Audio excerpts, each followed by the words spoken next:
दर्शक महानुभावहरु नमस्कार। तपाईलाई म अहिले सुनसर जिल्लाको दुबी नगरपालिकाको 8 नम्बर वडा अन्तर्गत पर्ने यो सोनापुरदेखि उत्तरी भेग कदमगाछी चोकको क्षेत्रबाट यो भिडियो देखाइरहेको छु।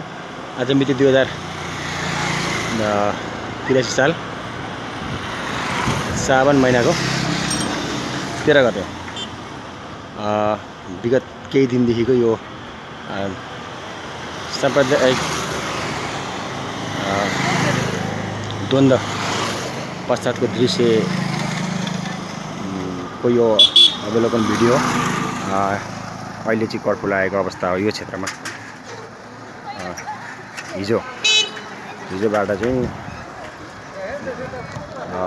यहाँ कर्फ्यू जारी भएको थियो रातको 9 बजेबाट 12 गते 9 बजेबाट र यो कोशी राजमार्गको चाहिँ क्षेत्र विराटनगर इटेरीबाट चाहिँ यता दक्षिणतर्फ विराटनगर जाँदै गरेको क्षेत्र हो।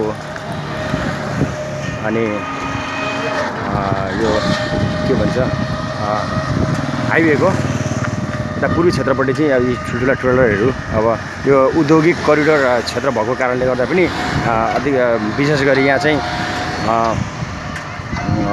यस्ता ट्रकहरू ठुला गाडीहरू चाहिँ आवाजावत हुने ठाउँ हो र पार्किङको लागि चाहिँ यसै गरी तल नेपाल प्रहरीले चाहिँ छेकबार गरेको कारणले गर्दाखेरि चाहिँ यहाँ रोकिन पुगेको कारणले यसरी हामी देख्न सकिन्छ।